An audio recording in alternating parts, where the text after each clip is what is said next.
ನಮಸ್ಕಾರ ಸರ್. ನೋಡಿರಿ, ಇವತ್ತು ನಾವು ರೈತರಿಗೆ ಭೇಟಿ ಕೊಡಕ್ಕೆ ಬಂದೀವಿ ರೀ. ನಮ್ಮ AWPL ಪ್ರಾಡಕ್ಟ್ ಉಪಯೋಗ ಮಾಡ್ಯಾರ್ರಿ ಅವರ ಗೊಬ್ಬರ ಸ್ಪ್ರೇ ರೀ. ಮತ್ತು ಅವರಿಂದನೇ ಕೇಳೋಣ ಇದು ಏನೇನು ಚೇಂಜಸ್ ಆಗೈತೆ ಅನ್ನೋದು ರೀ. ಸರ್, ತಮ್ಮ ಹೆಸರು ರೀ? ಹೆಸರೇ ಬಸವರಾಜ್ ಚೌಗ್ಲಾತಿ. ಬಸವರಾಜ್ ಚೌಗ್ಲಾರ. ಊರು ರೀ? ಪರಮಾನಂದವಾಡಿ ರೀ. ರಾಯಬಾಗ್ ತಾಲೂಕು ಪರಮಾನಂದವಾಡಿ ಊರಾಗ ರೀ. ಬಸವರಾಜ ಚೌಗ್ಲಾ ಸರ್ ಇವ್ರ ರೈತರು ರೀ. ಅವ್ರ ಹೊಲದಾಗ ನಮ್ಮ AWPL ಪ್ರಾಡಕ್ಟನ್ನು ಉಪಯೋಗ ಮಾಡ್ಯಾರ್ರಿ. ಎಷ್ಟು ಸಲ ಸ್ಪ್ರೇ ಮಾಡ್ಯಾರ್ರಿ? ಒಂದು ಸ್ಪ್ರೇ ಮಾಡಿದ್ರಿ, ಒಂದು ಗೊಬ್ಬರ ಕೊಟ್ಟಿದ್ವಿ. ಒಂದು ಸಲ ಸ್ಪ್ರೇ, ಒಂದು ಸಲ ಗೊಬ್ಬರ ಉಪಯೋಗ ಮಾಡ್ಯಾರ್ರಿ. ಯಾವ ಥರ ಐತೆ ನಿಮ್ಗೆ ಇದು ಒಳ್ಳೇದು ಅನ್ಸೈತ್ರಿ? ಒಳ್ಳೇದು ರಿಸಲ್ಟ್ ಚಲೋ ಐತಿ. ರಿಸಲ್ಟ್ ಚಲೋ ಐತಲ್ರಿ? ಅಗದಿ ಬೆಸ್ಟ್ ಐತ್ರಿ. ಯಾರು ಬೇಕಾದ್ರೆ ರೈತರು ಉಪಯೋಗ ಮಾಡ್ಬೋದು.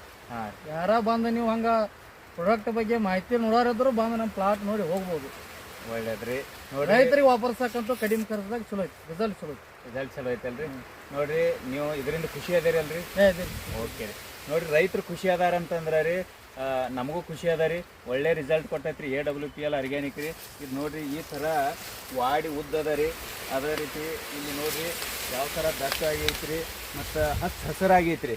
ಯಾವುದೂ ಕೂಡ ಕಮ್ಮಿ ಇಲ್ರಿ ಇದಕ್ಕೆ. ಯಾವುದು 4 ತಿಂಗಳು ಕಬ್ಬಿ. 4 ತಿಂಗಳು ಆತ್ರಿ ಇದು ಕಬ್ಬಿಗೆ ರೀ. ಒಂದು ಸಲ ಸ್ಪ್ರೇ, ಒಂದು ಸಲ ಗೊಬ್ಬರ ಹಾಕ್ಯಾರ್ರಿ. ಅದಕ್ಕೆ ಇದೇ ರೀತಿ ತಾವು ಕೂಡ ಉಪಯೋಗ ಮಾಡಿರಿ, ಮತ್ತೊಬ್ಬರು ರೈತರಿಗೆ ಶೇರ್ ಮಾಡಿರಿ. ಯಾಕಂದ್ರೆ ಇದು ಕಡಿಮೆ ಖರ್ಚಿನಾಗ ಒಳ್ಳೆ ಅಧಿಕ ಇಳುವರಿ ಕೊಡ್ತಾ ಇದೆ ರೀ. ಅದಕ್ಕೆ ನೀವು ಎಲ್ಲರಿಗೆ ಶೇರ್ ಮಾಡಿರಿ. ಓಕೆ, ಥ್ಯಾಂಕ್ ಯು, ಧನ್ಯವಾದ, ನಮಸ್ಕಾರ.